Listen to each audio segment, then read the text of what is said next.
started.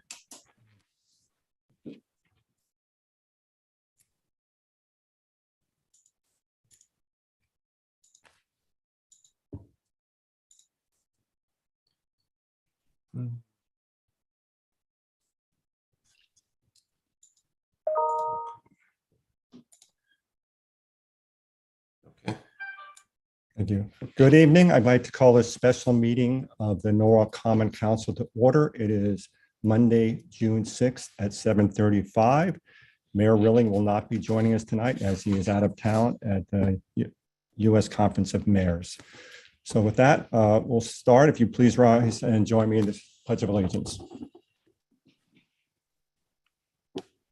I pledge allegiance to the flag of the United States of America and to the republic for which it stands, one nation, under God, indivisible, with liberty and justice for all.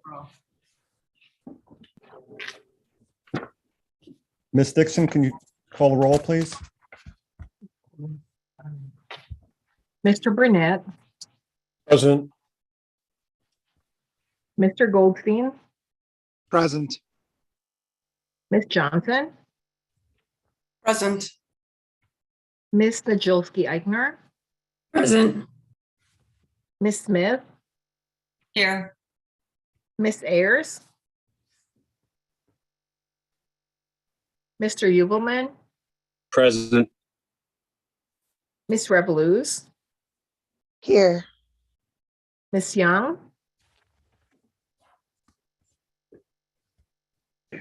Mr. Kaides, Here.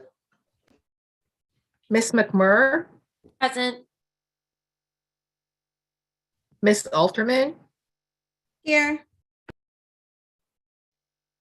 Mr. Keegan,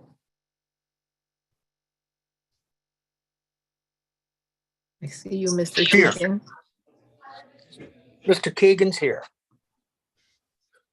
Yes, Mr. Livingston, Here. Ms. Shanahan, Here. Ms. Young, Ms. Ayers. We have 13. We have a quorum. Thank you. Ms. Young, since she's trying to join us. Has anybody heard from Ms. Ayers? Is she able to get in? She said she's Miss also Ayers is having- also having technical. Oops, sorry. It's okay. She's having technical problems. Can we send her a new link or do you know? If they like, you can let them know they can go on the public link and then I'll just promote them to a panelist, maybe that. If they just go to norwalkct.org/meetings, they'll find the public link and I can promote them once they get in if they're having trouble with the panelist link.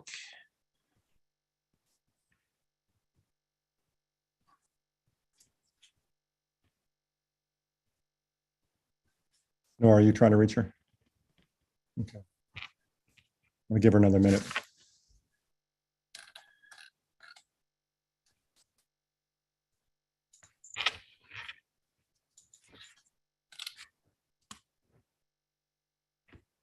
Oh, Mr. Dakowitz is looking for the link too. I sent it to him, Larry. Oh, okay. Looks like he's on. He's on. Thank you. There he is. Okay. Well, I'm going to keep the meeting moving just because of time, people's schedules for tonight. So the first item, the one and only item on this meeting agenda for tonight is the approval of the purchase of the Hatch and Bailey site and the paying for it. So I'll read them. I'll make a motion to move the item from Land Use and Building Management Committee. Is item 1, authorize the mayor, Harry W. Rilling, to execute any and all agreements and other documents as necessary to purchase and acquire 1 Meadow Street Extension, Norwalk, Connecticut, identified in the tax assessor records as map, block, and lot number 2-75-71-0 from the Hatch and Bailey Company in the amount of $14 million, subject to standard closing adjustments. I'm also going to move item 2 as well. Authorized to increase special capital appropriation in the amount of $4 million for the new South Norwalk Sona Elementary School project for revised total project budget of $76 million, account noted. So as all of us know, this is a significant milestone in the city's efforts to bring a much needed school back to South Norwalk, efforts that have been going on since at least 2016. The new school will mean that students from South Norwalk will no longer have to spend a good part of their days bused across the city. It makes it easier for families to be involved in school activities. And there's simply no other parcel like this in South Norwalk. By purchasing the parcel, we avoid the need to try to assemble a parcel large enough for a school. And because the purchase was negotiated on a friendly basis, we don't need to use eminent domain and won't have to disrupt and relocate residents. And the purchase price, I think we all know, reflects negotiations between friendly parties and each party's independent appraisals. And I know a particular concern to all of us was the environmental condition of the property. And Darren and outside counsel here will be able to ask questions if we have any after I'm finished. But just to note that the city conducted an environmental review and made sure that our representatives were aware that a school was being proposed for the site. And I think the city's outside environmental attorney said it best when she said, and I quote, that the site is appropriate for school. I've worked on a lot of school sites, and this is stunning in how good it is for the purpose of a school, given its history. Now, as I've noted, this is just a milestone and there's still much to be done. We need to work with the community to ensure that this is a true neighborhood school. Among other things, we need to make sure that students will be able to safely walk to school. To this end, the city has set aside $1.5 million of ARPA funds for sidewalks and will be conducting a traffic study of the area as the plans evolve. Planning and zoning is also reviewing the zoning in the area as part of its review of industrial areas. And as we look at neighborhood, and we will also be looking at neighborhood enhancements, including, of course, trees. Now, the second part of this item relates to the $4 million increase in the special capital appropriation for the project due to the purchase price of the project and anticipated escalation in construction cost. This additional funding was previously approved by the BET. Now, as I mentioned, Darren Callahan is here, as is Alan Lowe. And before I turn it over to them and to others who want to speak, I want to thank them both for their efforts in negotiating the contract. And I particularly want to thank Alan, who has put in countless hours on this project over the last 6 years. He deserves much of the credit for getting us where we are today. So with that, I think I'll turn it over to Sandra Boris, if you want to make a few remarks on behalf of the Board of Education. I do. Thank you, Council President Livingston, and good afternoon, good evening to our council members. Thank you for the opportunity to just thank everybody on this council. And I really want to extend the thanks to Mayor Rilling and the members of his team. Alan and I work very closely together, and this has been by far one of our greatest milestones together, although we can't take total credit for it, although Alan probably could. But I really want to extend the thanks on behalf of the Board of Education, on behalf of Dr. Estrella, who couldn't be here tonight, but sent me with her appreciation on hand, and the students and the families of South Norwalk. It has been a long time coming for Norwalk, and I think a win for this neighborhood is a win for all of Norwalk. And I really just thank you in advance of your vote for all the effort that the council has put forth in making this happen. Thank you very much. I just Dr. Estrella, please. wanted to say I'm here on the call. This is Dr. You're breaking up. Presenting. You're breaking up. Yeah, we cannot hear you. She's coming back from the band banquet. Board. Maybe you can call in to the phone number. Can you hear me? Dr. Estrella, now we can. We could hear you now. Can you hear me? Yes. I think, Sandra, you said it best. I just wanted to can you hear me? Yes. Okay. I just wanted to thank everyone for taking us this far. And I know Sandra and Alan and the rest of the team have, like you said, Mr. Livingston, extended an extensive amount of time and effort to make this possible. And the children of South Norwalk will really benefit from this new site, this new school that would allow families and students to really have a space to call home within their community and really enable them to flourish and build opportunities that can further extend beyond the school day, because the facility will be in easy access to their families, because it will be in their neighborhood. So thank you for everyone that has put the effort forward to ensure that this is possible. Thank you. And I'd like the record to reflect that Ms. Young joined us at 7:42. And now I'll open it up for questions and discussion. Anyone? No one? So I missed the meeting about, thank you. I missed the meeting about the curriculum. So where's the BOE with that, on that decision? And if you present a curriculum to the state, how married to that are we? Is there any flexibility with changes in that? So we're in the infancy So- stages of, oh, go ahead, Dr. Estrella. I didn't realize you were still on. I apologize. Oh, I'm still on. I'm sorry. I was delayed because I was at the band banquet. So in terms of the curriculum, Sandra, of course, you can chime in at any to engage as well. We're not married to any set curricula. When we submit the application to the state, we don't necessarily have to speak about that element. We Right. wanted to have this conversation with the community because one of the things that was very clear to me when there were prior engagements that the community wanted to be part of that process.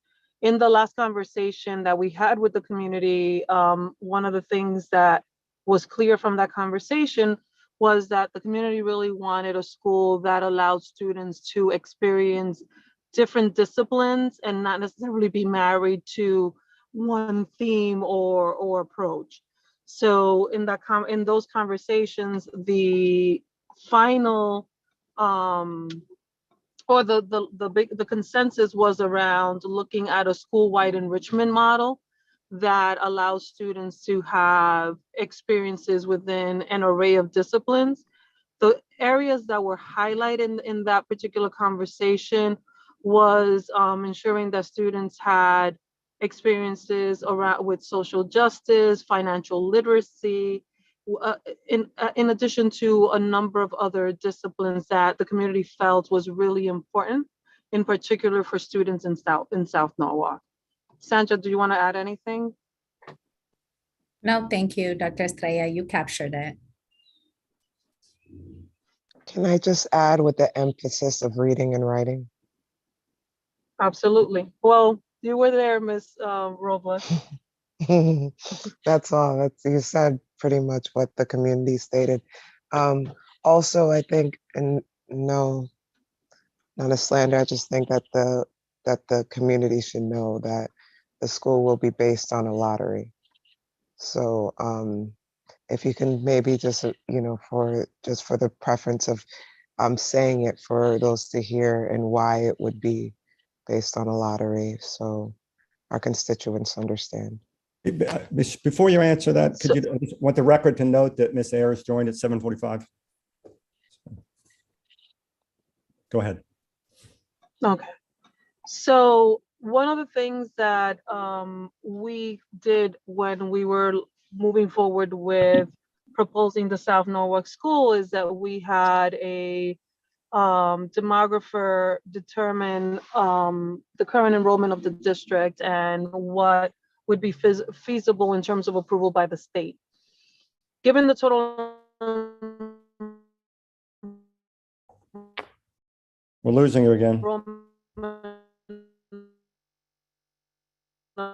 Dr. Estrella, we've lost you.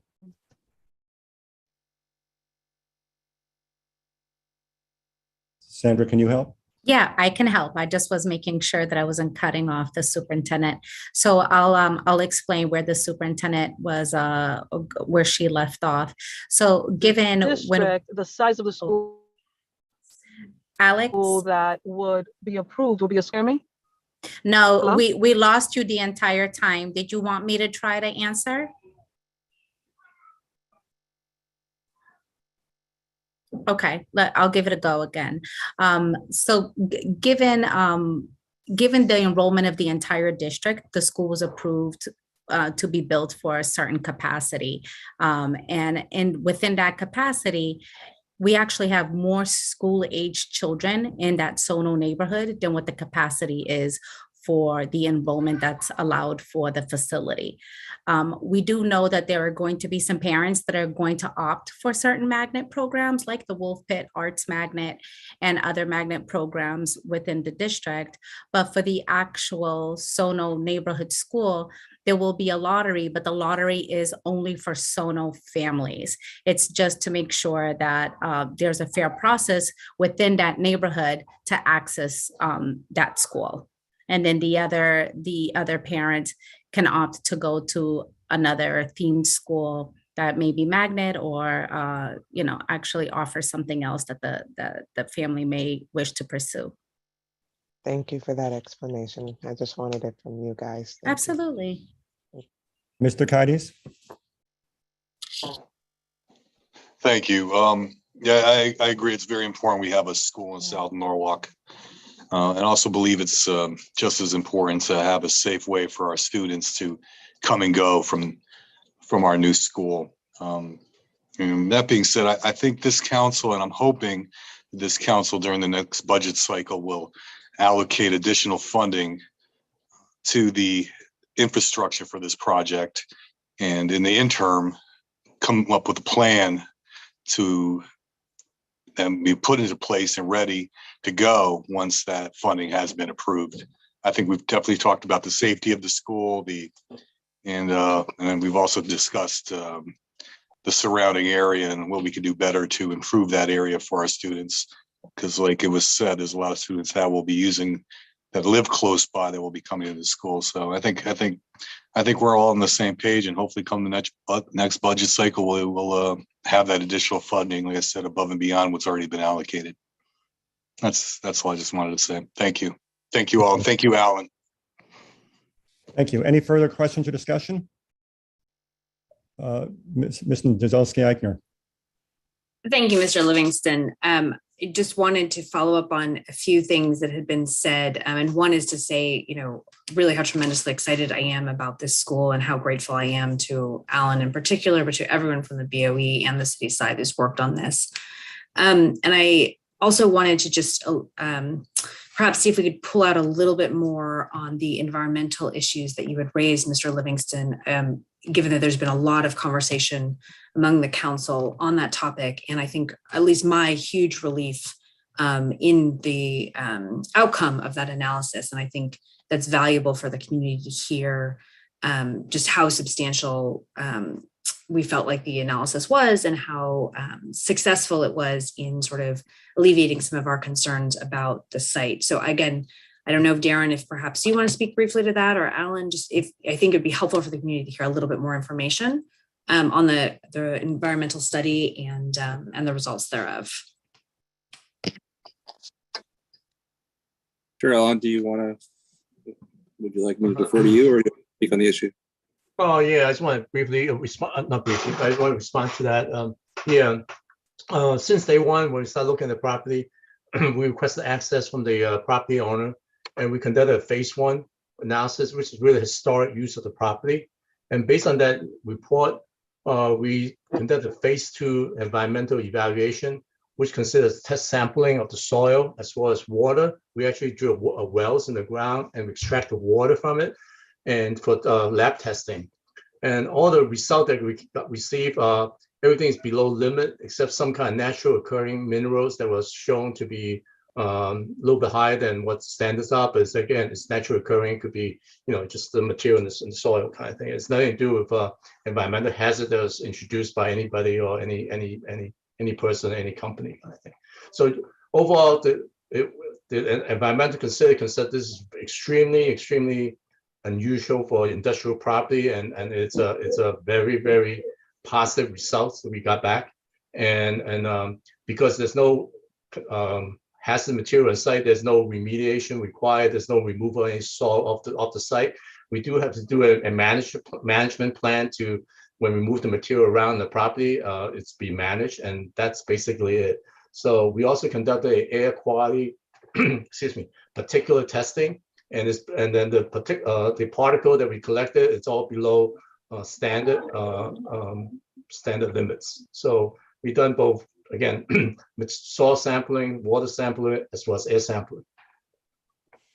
Thank you very much, Mr. Lowe. I really appreciate it. Like I said, I feel like this is such a win for the community to have a property of this size that's going to allow for so much playing field space, and it turns out to be so clean. And I think that's something really to be celebrated and very grateful for. And I really appreciate all the work that you did to make sure that all community concerns could be safely addressed. And I'm really grateful to you and your team for the thoroughness of this work. Thank you.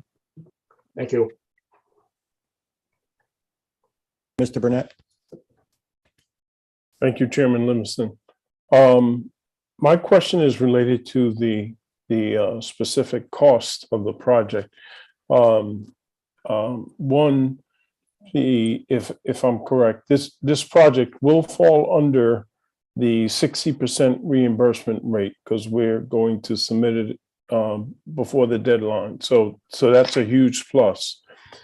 My question is, with the cost of construction ever increasing on a daily basis, if the current cost of $76 million continues to escalate, will that additional cost also fall under the 60% reimbursement rate, or are we capped at 60% for the $76 million, or is there flexibility, as I stated, that if it increases, that increase would also fall under the 60%? In response to your question, the economy and construction industry is going through a very unique situation. We are experiencing probably between 6 or 8% increase or more potentially, but it's specific to your question. We are capped at $76 million. So if we go any more than that, the state will not reimburse us for anything above $76 million. But it all depends on how the current situation, whether it's going to subside a little bit, or there are indications that some of the construction industry is slowing down a little bit because of interest rate going up and all that stuff. So a whole bunch of things going on in the marketplace. So at the same time, we are capped. We will be capped. Thank you for that clarification. Alan, did you, when you were putting together your budget, or knowing that you're not going to start construction for 1 or 2 years, I assume you've built in an escalation into your estimate, right? Yeah, we build in typically in the past 5 years, we build in about 3.5% increase per year. With the additional money that we're requesting, some of it will go to the purchase of property, and there's about $2 million that we added to the contingency. So it will help somewhat, but again, it depends on the situation with the economy and construction industry, whether that's going to last another year or 6 months, whatever. It's anybody's guess in some way, but we typically carry 3.5%, and we take the average price, and this project is going to take 3 years. It's going to take 1.5 years of design, and about 1.5 years in construction. So we typically take 3.5% of the average projection, so that there's a reference point. We don't start today and figure it out. We figure by the time we go out to bid, it'll be 1.5 years from now, and we project the cost estimate at that point, and then project out 3.5%, average it out for 3 years after that, 2 years after, 1.5 years after that. Thank you. Mr. Goldstein. Thank you. I thought that Greg asked a terrific question. I just wanted to follow up. If we are in that situation, I mean, I realize, Alan, what you said, I understand it, but with that, if we do run into an issue, what is the game plan? I mean, is it going to the state legislator and seeking an additional appropriation? Is it talking about basically some sort of a a capital budget. I'm not getting a sense of what the contingency plan is if we run into that situation. Typically, the state does not allow the community to increase the budget amount or even request it. So, I mean, typically what we would do is actually the city will fund additional money out of capital budget to support any cost increases. We haven't done that for recent years at all. I don't remember that we actually went out to bid. There are multiple contingency we built into the current budget. Again, it all depends on how this current situation lasts in terms of the construction industry. When this project first developed, we developed based on a reimbursable rate of 33%, minus 10%, which becomes 23% for reimbursable rate. So the amount that we projected will contribute was much higher. And with this 60% reimbursement, the city, generally speaking, saved between $20 to $25 million. So they are, I don't want to say that we have some flexibility, but financially, we want to count every penny, every dollar that the city put into the project. But at the same time is that I think there is we get to that bridge when we cross it. There is possibility that we can look at additional funding from the city side. But again, like everything else, we are pretty tight with our current financial situation in the city. So yeah, the state probably won't listen to us, but at the same time, we can always ask. But again, typically they don't recognize those requests. Yeah, I had a feeling that might be your answer, and I appreciate that, obviously. But just to make it clear, that's not somewhere where we're at right now. This is more of a prospective what if. I just thought Greg's hypothetical was really important and something worth discussing. I also, again, I think this is just such a landmark project and development for South Norwalk. And as a South Norwalk resident, I think that this is going to be a massive development for the community. So I really, thank you and everyone and the Board of Education for making something that is the reason we do what we do. The reason we all get up and try and do this to make the city better. So seriously, thank you so much. Thank you. Mr. Dakowitz, you want to weigh in on that? Thank you. Just building on what Alan said, back of the envelope, 76 million originally, we assumed that we would get about 23 million in reimbursement, and it would cost us 53 million. Assuming we get a 60% reimbursement, our cost is 30 million. So one way of looking at it is that we are getting $25 million more funding by the 60% reimbursement. And you could look at that as the amount of money we could bear because of inflationary costs, and it would break even. So I know we're trying to assume that all the projects are at 60%, which is terrific. Unfortunately, we're in a high inflation mode. And I guess what we have to do is to build these schools as quickly as possible once we get approval from the state. Because as Alan said, it's not a percentage of our ultimate cost. It's a percentage of the estimate at a point in time. So if it takes us 4 years to build, we're going to be out of pocket a lot more than if we can do it in 2 or 3 years. But the increased reimbursement rate gives us a set of funds with which we can navigate the shortfall. Thank you. Any further comment or discussion? Mr. Lowe? I just want to say thank you for the nice comment everybody made, and appreciate it. The one last thing I want to mention is that I just want to, I don't think Hatch and Bailey folks are on this meeting, but I just want to thank them for their efforts in working with us. They are in long-standing business in the community. I think 150 years. I think we want to recognize that. But it's a very friendly kind of negotiation that we didn't put down a business or anything else. It's a group effort to work out something that satisfies both of our needs. Them as a company that moving on, as well as city that take on this property and looking to convert into a very useful for school use, education uses. Thank you for bringing that up. It's really important to know that about Hudson Bailey. Ms. Smith.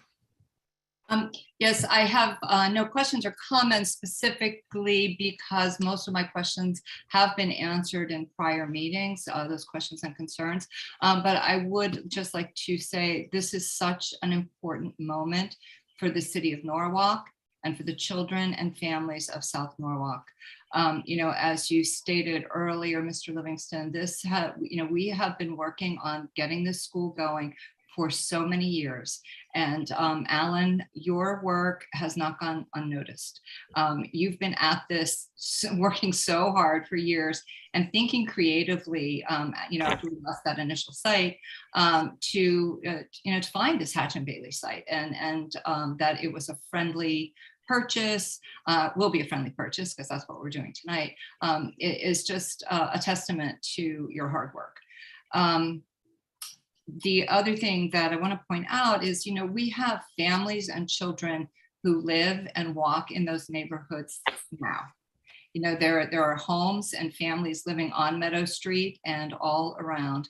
And I just think if we can all use our, you know, our vision to imagine how this school might transform this neighborhood with,